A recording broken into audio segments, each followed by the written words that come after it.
12. Good Morning San Antonio starts right now. Hi there, good morning. It is Friday, February 9th. That's right. It's rodeo weekend, but also Super Bowl weekend. A lot of people getting ready for that. That's right. And because it is Super Bowl weekend, we've got an interesting story here. It's about the baby names that offer the best chance of NFL stardom. Somebody actually crunched the numbers. Yeah, and I mean, it makes sense. So the study conducted by sports parlays, picks, and predictions site Flash Picks analyzed more than 27,000 names of current and former NFL players from Pro Football Reference to find which ones are the most common. So parents hoping their son might one day lift the Lombardi Trophy should choose the name Mike, according to the data. That's right. Mike's at the top of the list. So the top 7 names: Mike, John, Jim, Larry, Tom, Joe, and Chris. Mike is the winningest name in Super Bowl history, as 58 Mikes have won it. Mike also ranks as the second most common name in the NFL overall, and there have been more quarterbacks named Mike than anyone else. That's right. And John is the most common name in the history of the NFL, with 640 players having that first name. That's interesting. It was funny before, Mike Osterhage walked out. We're like, hey, you have the winningest name in football. That's true. Yeah. That's true. So something to think about. Just kind of fun for this weekend. Yeah, that is interesting. And of course, I mean, Tom. I don't know any Toms that have played football. Just the greatest of all time. No, not at all. Or not. You, Justin? Landry, Tom Landry. Yeah, maybe. Is Justin on the list? Nope, not in the top 10. Sorry, Allow Justin. me to be a cynic for a second. I mean, those are the most common names, so it stands to reason that. Yeah. That is true. I mean, I don't know that study is very scientific, but you hey, seem skeptical, Justin. just a smidge. Yeah. I mean, you don't even trust the groundhog. That's true. Touche, That's true. Steph. Touche. Okay, well, maybe you can trust this forecast this weekend. We've got some showers and storms headed our way probably tomorrow. That's our highest rain chance, but then again on Sunday, too. Let me show you the setup. We've got a low out to the west. We've got streaming Pacific moisture right over the top of us. We're not going to see a lot today. I know you see some showers in there, but a lot of that's just high-level moisture that's not reaching the ground. But as this low gets a little bit closer, that's out west, we'll start to see a decent chance of some showers and storms tomorrow morning. And then again, during the day on Saturday, although we see a bit of a lull in the action Saturday afternoon. And then another shot at some showers coming up Sunday morning as this low gets a little bit closer. And by the way, there will be snow in the Texas Panhandle. They'll get quite a bit of it up there as this low moves through. And then eventually it'll move away by Sunday and we'll get some clearing skies. So that's what we have to look forward to. Let me show you your weekend rain chances. Right now I have Saturday morning pegged as our highest rain chance at 60%. Saturday afternoon, 40%. And I need to mention that during that time frame, we could see a strong storm or two. Can't rule that out. Sunday morning, 30% chance of rain. Sunday afternoon, rain chances go away, but it turns breezy. So if you're heading out to the rodeo, especially if you're going Saturday, grab the umbrella and make sure you have a place to go inside should a shower or storm pop up. Hey, another thing we wanted to pass along, maybe you felt that there was a 3.5 magnitude earthquake down near Falls City last night. So this is the second in just a couple of days. It wasn't very strong, maybe shook a few things there around Falls City, but we wanted to pass that along. And where you felt it was probably down there around Karn City and Falls City, just south of Floresville. But in general, it was a fairly weak earthquake. Our forecast today, noontime 70, cloudy. Mostly cloudy this afternoon, 75 at 4 o'clock, 75 at 5 p.m., and then down into the 60s tonight.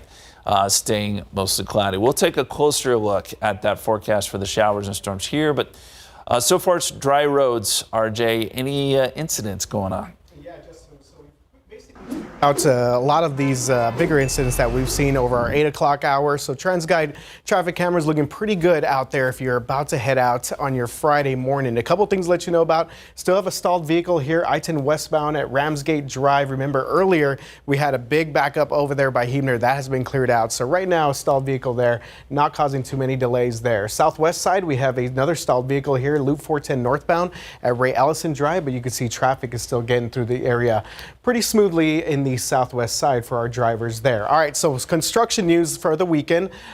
We are not going to be shutting down that major interchange there at I-10 and 1604, but there is another construction alert to let you know about if you are going to be in the east side starting tonight at 8 o'clock and going through Monday 5 a.m. The southbound lanes of Loop 410 will be shut down from the 410 and I-10 interchange down to East Houston Street. So again, it's going to be this one stretch of road here, and it's just going to be the southbound lanes of 410. So basically right now, KSAT is saying that the detour here is going to be the WW White exit. So if you're coming south on 410, you're going to exit WW White, come around, and get back on the access road right before you hit East Houston Street. So again, not as big as that major closure we've seen on the far northwest side over the past couple of weekends, but still something that's probably going to be affecting our drivers out there in the east side through this weekend. Again, starting tonight, 8 o'clock, going through Monday, 5 a.m. And then real quick, we've been talking all week about this metal plate that's been on the I-10 upper level there, westbound at Frio. So we got some drone video to show you here. And basically the big takeaway here after talking a few days with KSAT is that we're going to expect to see some of these plates there for some time, especially not only in the westbound lanes, but also in the eastbound lanes. They're doing a lot of the joint work under the bridge. So right now they're adding these plates, but again, this is going to be something that a lot of our drivers are going to see throughout the rest of this year and maybe early on next year. This is a big project, a lot of the bridge work that's taking place there at I-10 at the Y. So keep this in mind if you're going to be headed out. They do have some temporary signage out there indicating that there are bumps on the highway, but again, a lot of people have been slowing down, asking questions about what they're seeing out there. This is what's going on there. Big project there, adding in those bridge joints, guys. So we're at least seeing kind of a different view and seeing what some of our drivers are going through out there. And you see some drivers, and you see some drivers slowing down, and then others are hitting at full speed. Yes, yeah, it definitely kind of catches you off guard a little bit, but just something to keep in mind if you are headed out downtown area. Thank you, RJ. Thanks, guys.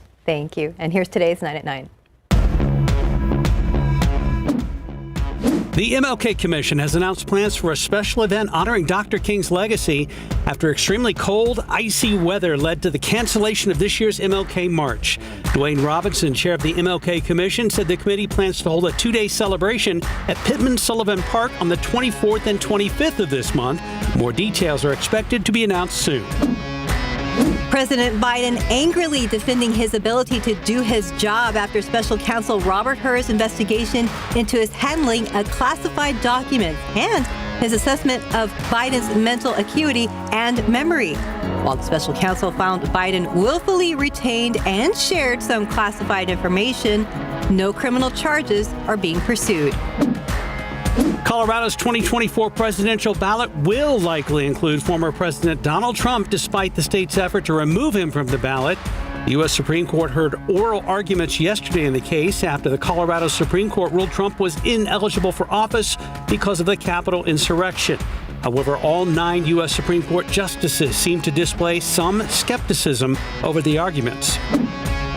A crackdown on artificial intelligence. The FCC has banned robocalls using fake voices to scam people. The decision follows a rash of bogus calls last month, mimicking President Biden's voice and urging people not to vote in the New Hampshire primary. Credit card debt is flying high. Credit reporting agency TransUnion now says all told, Americans are carrying over $1 trillion worth of debt on our cards, hitting a new record. Credit card balances in the last 3 months of last year jumped 13% compared to the year before. Millions of hand steamers have been recalled because they can spray hot water where the steam is supposed to come out. These are for the Steam Fast Vornado and Sharper Image steamers. They were sold at Walmart, Bed Bath & Beyond, Amazon, and other retailers. Affected customers can get refunds or replacement units. Apple just rolled out a redesigned iCloud app for Windows. The goal is to make the onboarding, setup, and syncing process easier for iPhone and iPad users who don't own a Mac. It has a range of new features, including a syncing status indicator, and you can use a physical key for Apple ID. If you use Google Maps, look out for some changes. The search bar no longer covers the full screen, helping things look less cluttered. A new feature also shows weather conditions of the location where users are traveling to. Satisfying your sweet tooth with some chocolate may leave you feeling a little sour when you pay. Global cocoa prices have nearly doubled, with crops worldwide coming up short. Candy makers Hershey and Cadbury warn higher prices could put a damper on demand. And that's today's 9 at 9. Other top stories this morning: a local nonprofit is putting out a call for help. They need volunteers who speak Spanish or any Mayan dialect. The Young Center for Immigrant Children's Rights in San Antonio works as an advocate for unaccompanied minors in federal custody. The center currently works with about 70 children a year, but they only have about 20 consistent volunteers on staff. There are more than 200 migrant children in Bexar County who are in shelters or foster homes. After a thorough background check and vetting process, volunteers pay weekly visits to children at the shelter or their foster home. The hope is that they would build a rapport and advocate for their wants and needs. The deadline to apply to become a volunteer for the next training session in March is next Friday, the 16th. You can find more information on KSAT.com. And many homeowners know that oak wilt is the fungal disease that is detrimental to trees. After it claims a tree, it leaves a hole in the canopy. So one San Antonio councilwoman is suggesting the city help replace oak wilt afflicted trees with other native species once they've been removed. And so instead of it just being barren and full of dead trees, it's like, hey, let's take these dead trees out and replant it with other types of trees so that we're not losing that green space and that tree canopy. Oak wilt can have an impact on homeowners' values, which is a big concern for most Americans. The money would come from the city's tree mitigation fund, which developers pay into if they take down too many trees. And right now the plan still needs to make its way through committees before it can move forward. Well, as you know by now, the countdown is on for Super Bowl 58 as we await the San Francisco 49ers and the Kansas City Chiefs face-off coming up Sunday evening. The big game taking center stage in Las Vegas, and there's a lot of excitement around the strong matchup and highly anticipated halftime performance by Usher. That's right, plus the celebrities attending, including pop star Taylor Swift. Yeah. ABC's Melissa Don shares what we can expect. All eyes on Las Vegas ahead of Super Bowl 58. Sin City gearing up for the matchup between the 49ers and the Chiefs. More than 70,000 fans are expected to cheer on their favorite team at Allegiant Stadium. It's chaotic in a good way. Obviously the entertainment capital of the world, and to have, one of the biggest events of the year here is really exciting. The 49ers hoping to hoist the trophy for the first time since 1995. For me, I understand, what I'm trying to do. It comes down to 3 hours of football that we play. How do I do my job really well for 3 hours against the Kansas City Chiefs defense? This marking the Chiefs' fourth Super Bowl appearance in 5 years. I think our mindset of knowing that we're going to play our best football, we're playing a great San Francisco 49ers team, and it's going to be a great opportunity for us to go out there and show kind of where we've come from the beginning of the season to the end. As fearless Travis Kelce is for the upcoming game, he's just as enchanted with his lover. She's as much of a professional as anybody I've ever met, and she just has a desire and a love for what she does. Taylor Swift and Travis Kelce's romance invigorating crowds. And so is the halftime show, with Usher performing and proud to showcase his R&B roots. To have R&B have the main stage at the Super Bowl is a major thing for me. Security in Vegas heightened, as well as warnings to visitors against scammers selling counterfeit goods. If you engage and peddle in this counterfeit merchandise in Nevada, we will go after you. High bets in Vegas, as some analysts are predicting this year could top last year's estimated $16 billion bet on the big game. High hopes hanging on the strongest football teams of this season. Melissa Don, ABC News, Las Vegas. 9/11, 66 degrees. And this is a year, leap year, which means we have 20 days left in this month, not 19. But do you know why we get a leap day, or what would happen if we didn't? We'd look at our calendar and it would say one thing, and look outside and it would look like something completely different. Well, it all has to do with how we define a year and how long it actually takes the Earth to go around the sun. That's coming up later in the show in the latest KSAT Explains episode. This Best of Mutton Busted, powered by your San Antonio area Chevy dealers.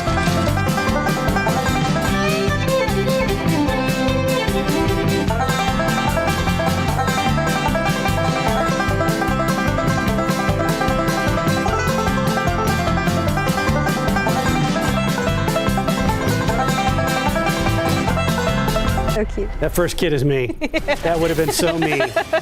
Just stay down, bro. Stay down. Just stay down. I like he raised his, the one that raised his hands. In the end, it's victory. Yeah. I'm okay. Outside with live cam, doesn't look very nice rodeo-wise out there. Justin, what's happening? Doesn't look great, but I would say today it'll be just fine. It'll be gray because we'll have the clouds around, but I don't think we're going to see any rain today. It's tomorrow where the rain becomes more of an issue, and here's why. We've got an upper-level low off to our west. This is what we're watching. That low will make its way towards Texas. You can see out ahead of it, we've got a lot of Pacific upper-level moisture streaming over Texas. Doesn't mean rain, just means we're going to have a lot of clouds again today. And this is 7 p.m. tonight. It doesn't show a lot, again, maybe a few sprinkles, but as we get into tomorrow, this is 8 a.m., that's when, as this low approaches, we start to see more widespread rain around Texas, including here, maybe a little bit of a break Saturday evening before we get another round of showers and maybe a storm or two with a frontal boundary. And then once that moves through, we get to clear out. And by the way, I mentioned this earlier, but snow in the Texas Panhandle, it's cold enough up there for that. They'll get quite a bit up around Amarillo before this low finally gets out of here. There is a risk for some stronger storms tomorrow. You'll see this area highlighted in yellow. Now it's low end. We always talk about the scale of 1 to 5, right? This is a 1. So hail, gusty winds will be your main threats if we do see a stronger storm. I'd say the odds are generally low for severe weather, but it's not, we can't completely rule it out. That's kind of the point here. So as we look at the forecast, a little closer view here, this is 3 o'clock today. Not much there. As we get into tonight, we start to see some showers and storms developing out west, and these will work their way towards San Antonio. This is 7 a.m. tomorrow morning. Does show some showers and maybe a couple of storms. This is a time frame where if you do have outdoor plans, you definitely want to plan ahead. Make sure that you have some shelter or at least an umbrella. Now by 3 o'clock, a lot of this is starting to push east, and we may get a little bit of a break, as I said, but by Sunday morning, we'll start to see some more showers and storms work their way towards our area. This is 7 a.m. Sunday. But once this passes by, then we get the clearing and the gusty winds kick in and we dry out. So here's how I see it with the rain chances. Saturday morning, 60%, 40% Saturday afternoon. Sunday morning, 30%, and then the rain chances go away Sunday afternoon. But anytime during this span, we could see, again, a strong storm or two. Rainfall potential, we have upped this a little bit. So this is a change from the last time we talked to you, half an inch up to an inch, just because it does look like we'll get a little more coverage coming up tomorrow.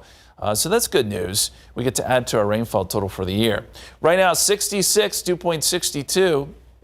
Our forecast today, again, basically just cloudy, 70 noontime. We may see a few peaks of sun this afternoon, up to 75 for a high, with southerly winds remaining pretty light, and down into the 60s tonight before those rain chances begin to kick in by, say, midnight. So your extended forecast, 68 tomorrow, there's that 60% chance of rain. And then 70 on Sunday with clearing skies but turning windy.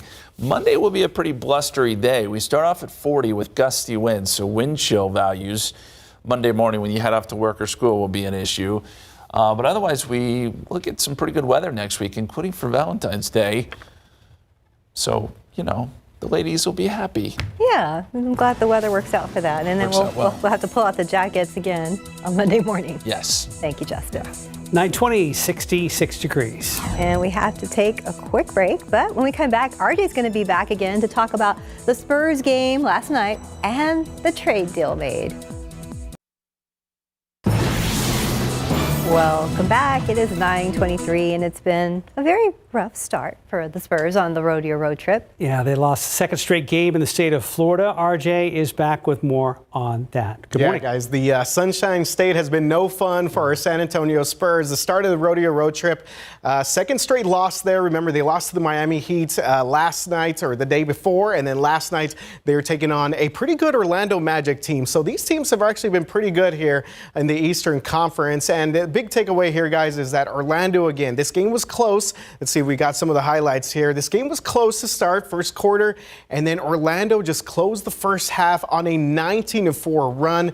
They ended up taking a 61-44 lead into halftime, and that really was kind of the story of the game. Devin Vassell, he did not score a single point in the first half. Keldon Johnson struggled again in the first half, and it really kind of put the Spurs in a big hole. Now, Devin, you see right here, did actually score 23 points in the third quarter. That is the highest scoring quarter for a Spur under Greg Popovich ever. It actually eclipses some numbers that were put up by LaMarcus Aldridge and Manu Ginobili, but again, not enough. Devin Vassell, he does finish with 30 points overall, but again, scored 0 points in the first half, especially when the Spurs were really kind of needing him to step up there in the second quarter. Victor Wembanyama, guys, struggled here. He had I would say, one of his poor games of the season, 15 points, only 1 rebound. I mean, a 7'3" guy. I mean, I think that's why David just didn't want to show up today, because he would have gone. He would have gone on his soapbox about Victor Wembanyama only getting 1 rebound. Wemby said after the game that he definitely feels a little bit worn down. Remember, he's been playing a lot of basketball, was playing in France before he was selected by the Spurs in the summer. So maybe that's starting to catch up on him just a little bit. But the Spurs are getting a little bit of a break here over the next couple of days as they continue the rodeo road trip. It's going to be here tomorrow against the Brooklyn Nets. So getting a little bit of a break there. Hopefully Wemby can get his legs under him a little bit there because, he's looked a little bit more worn down over the past couple of games, and you figured the rookie wall, it happens to a lot of rookies, and hopefully he can finish off the rest of the season strong. Speaking of finishing off the rest of the season, Spurs did make some moves here during the trade deadline, and we talked about this yesterday. Doug McDermott, we figured, might be a guy who was on the trading block. He ends up going back to Indiana. That's actually where he played before he went to San Antonio, and he's very familiar with the Pacers organization. The Pacers are trying to make a playoff push, so they bring in a veteran guy who's a good shooter, who's a good quality veteran player off the bench. Now, the Spurs are actually bringing back another player, Marcus Morris Sr.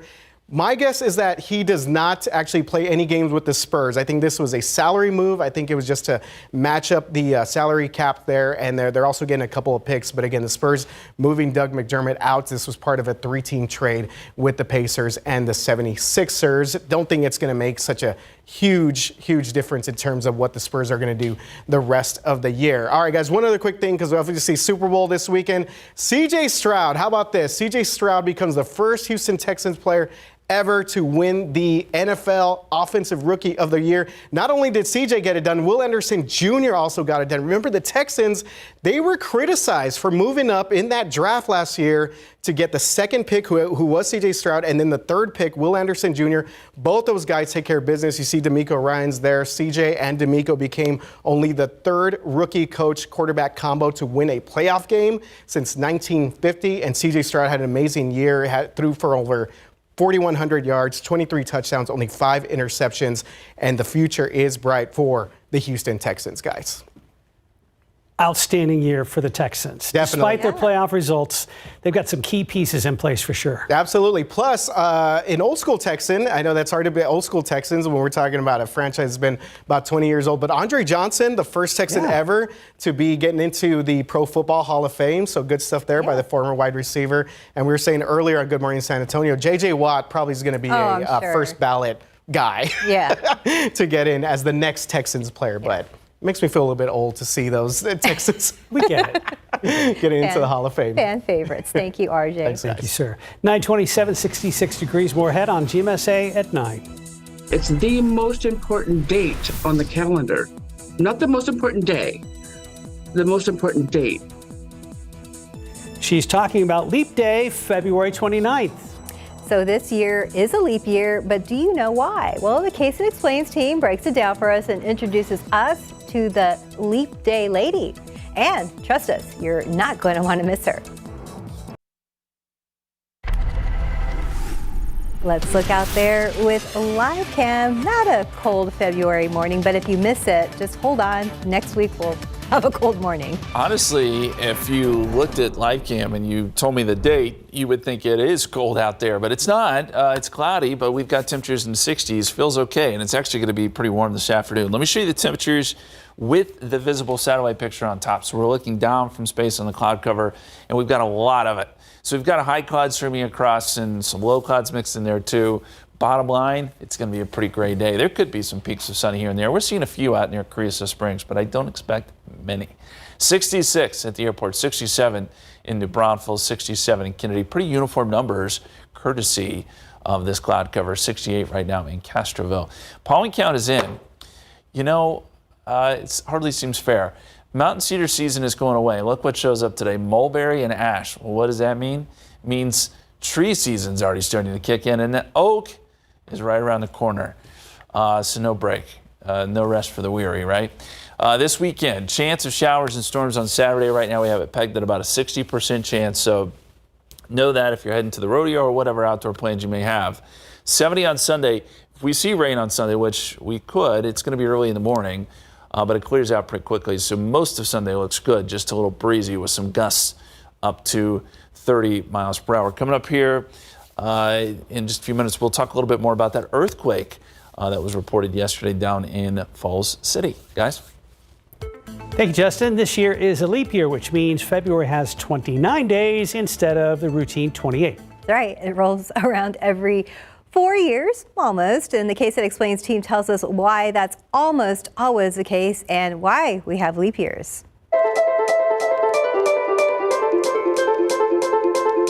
Have you looked at your calendar lately? February is 1 day longer in 2024. My name is Robert Castillo. I'm Raynell Dawn. And I was born on February 29. 51 right now. I'll be 64. But their leap age? I don't look a day over 16, do I? 13 years old, so I'm still a teenager.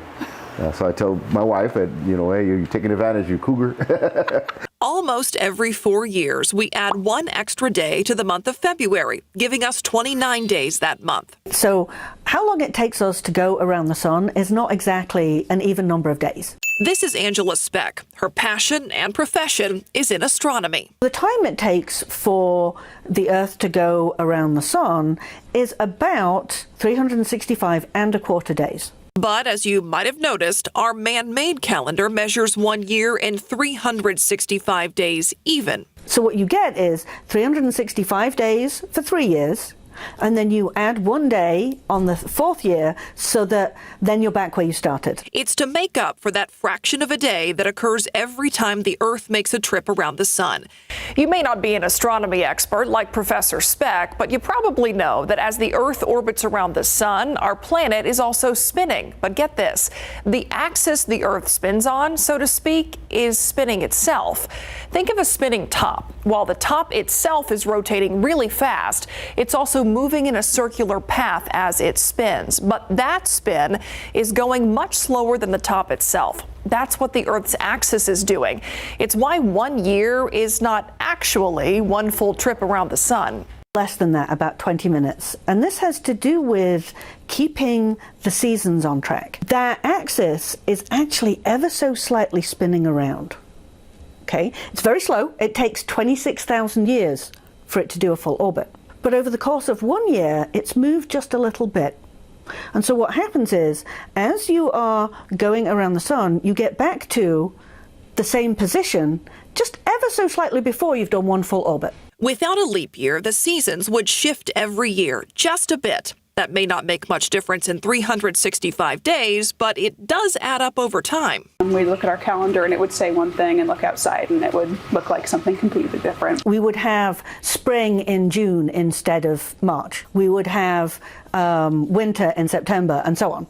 And so over time, the calendar would get messed up. A leap day keeps things in check. It dates back to the ancient Roman period, back to 45 BC, when Julius Caesar imposed a new calendar, which took the Romans from using a lunar calendar to a solar calendar. That's when leap day became the standard with the Julian calendar. It added an extra day every fourth year. But get this. For several hundred years, what they would do is they would create a second February 24th. So you would have February 23rd, February 24th, February 24th, and then February 25th.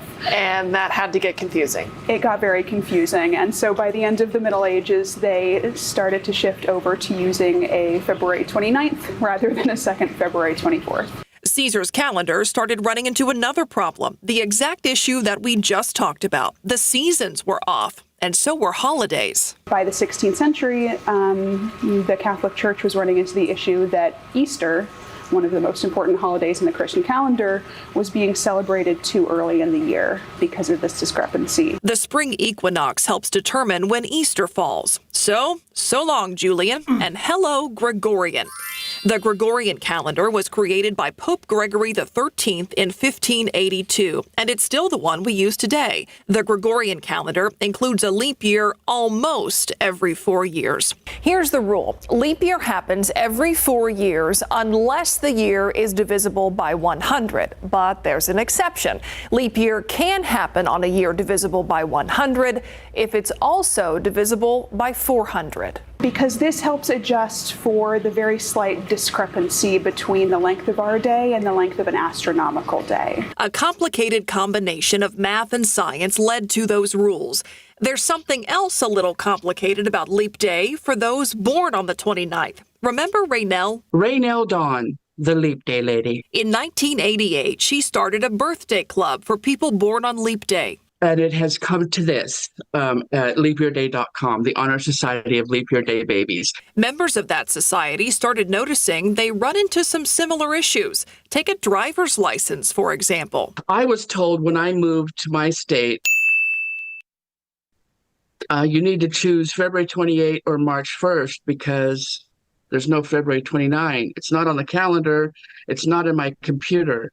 So do you want me to put February 28 or March 1st? And online, when you register for almost anything these days, you're asked to enter your birthday. Well, we put our birth date in, and this little window pops up and says, please enter valid date. And so my attention turned toward that, to be on a mission to correct the incorrections that need corrected.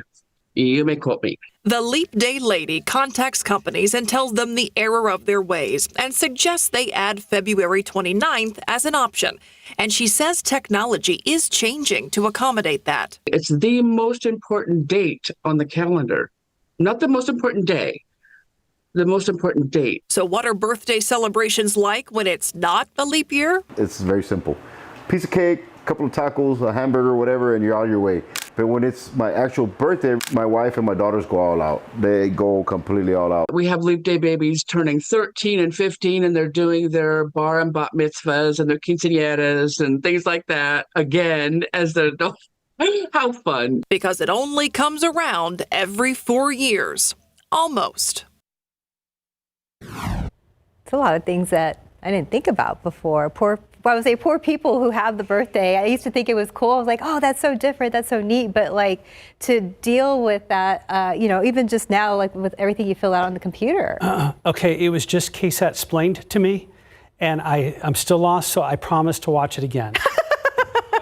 But yes, I think we have to go back and watch it again. But yeah, a lot of things that we normally don't think about. So thank you guys for putting it together. And to check out all of our KSAT Explains coverage, you can catch them all on the KSAT YouTube page, KSAT.com, and the KSAT Plus app. Every episode explains a different topic. Did I just invent new phraseology? KSAT explained? Yes, okay. But we know what that is in the newsroom. Yeah. All right, so I am going to go back and look at it. Hey, we want to let you know, and this is kind of was a story that people were talking about yesterday. Our local movie theater chain, Santikos, they closed down yesterday due to some technical issues, and we're hoping to get better news today, and it looks like the word's gone out that those issues remain. Yeah, so they had posted this on their social media website. Well, actually, it was Facebook yesterday, and they just gave an update about an hour ago. And so this one starts with they're saying we continue working diligently through technical difficulties, and regret to inform you that all Santikos San Antonio locations will remain closed today, Friday, February 9th. So just in case you think you're seeing the old post, it's there again. And we're also told the guest center, the Santikos Guest Care Center, is open for questions, but they still won't be able to process refunds until further notice. So two things. One, we still have an explanation of what's going on. Nope. And two, I just lost my train of thought. Oh, well, two, I'll fill in here. We have the app.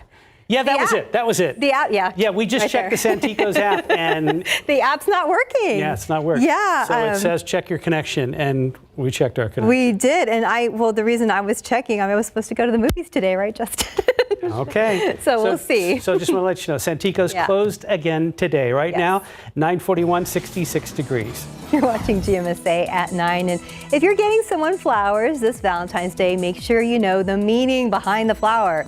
So you send the right message. And after the break, our Sarah Costa gives us a crash course in Victorian language of flowers.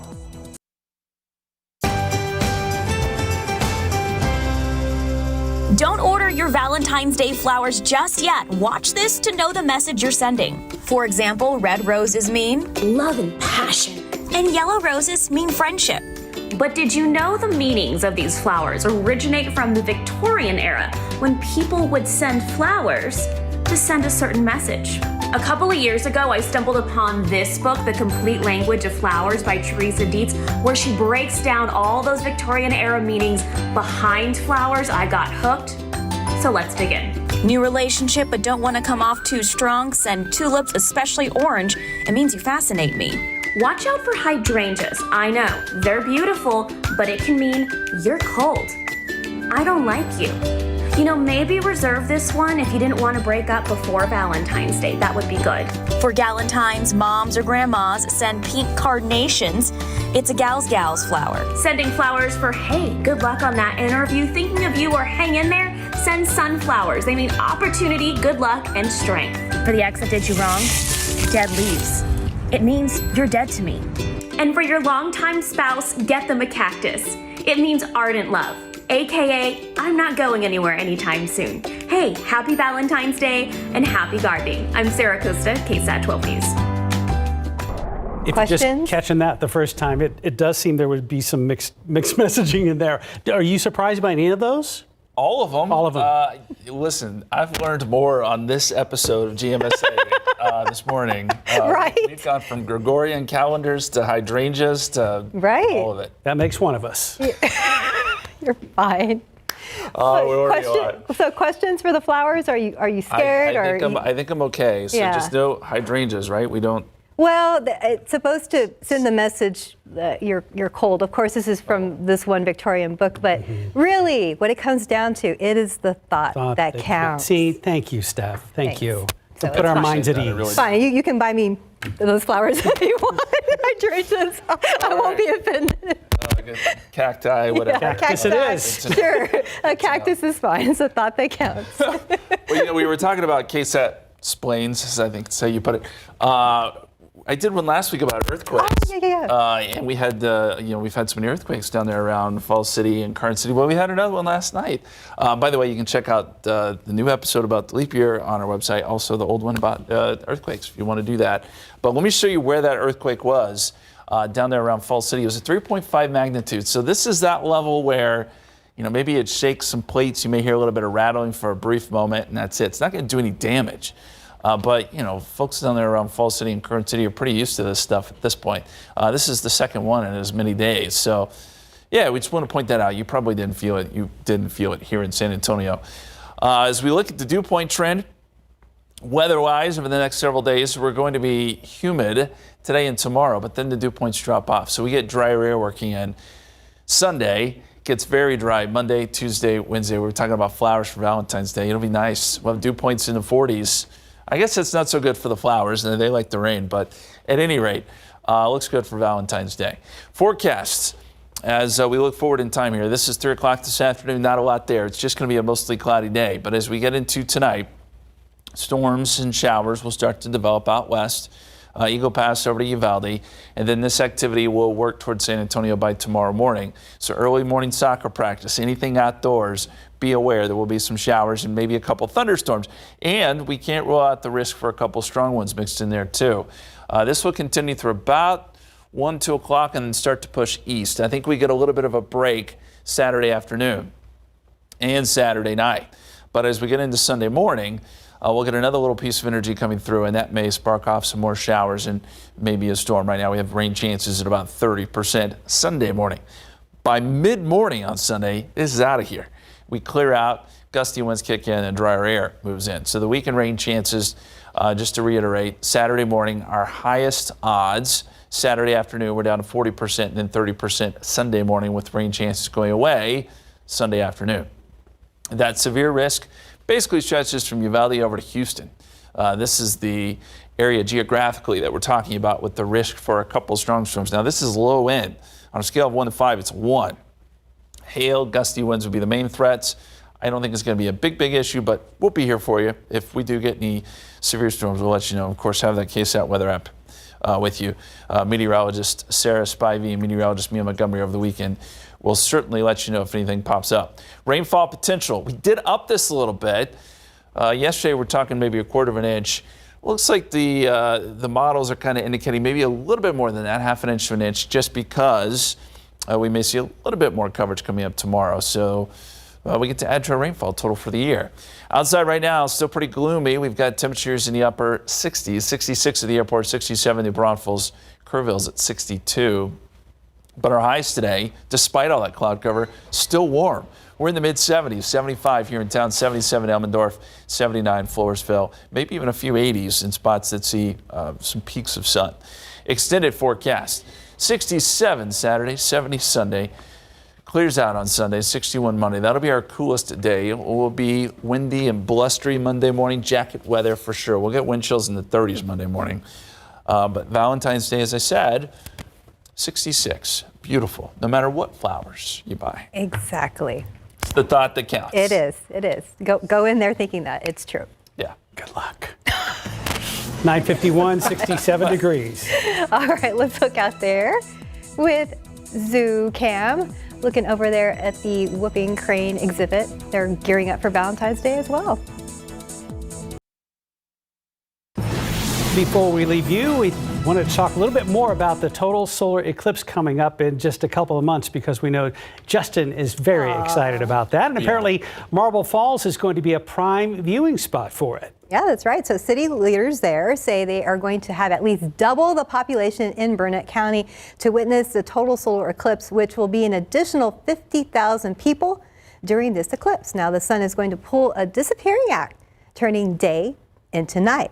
And Marble Falls will have one of the longest views of the moon, blocking the face of the sun, lasting more than 4 minutes. That's right. Many of those visitors will be crowding onto 281, which runs through the heart of Marble Falls. And city leaders are warning that traffic could be really bad, especially immediately after the eclipse, when everyone is trying to head home at the same exact time. They said that a trip that would normally take 2 hours was taking anywhere from 6 to 8 hours, just because of the traffic getting rid of it. The eclipse is April 8th, and that's again on a Monday. Not looking at it as it's a slow Monday, but it will be a Saturday on steroids. Wow, things to start thinking about now, though, because it's going to be here pretty quickly. Yes. The traffic is going to be crazy. Restaurants, if you want to go to a restaurant, there's going to be, I mean, so many people are coming to town. I'm talking to a lady from New Zealand next week via Zoom who's coming here. All right. Yeah. Wow, we'll be ready for all of that. Have a good weekend. Yeah.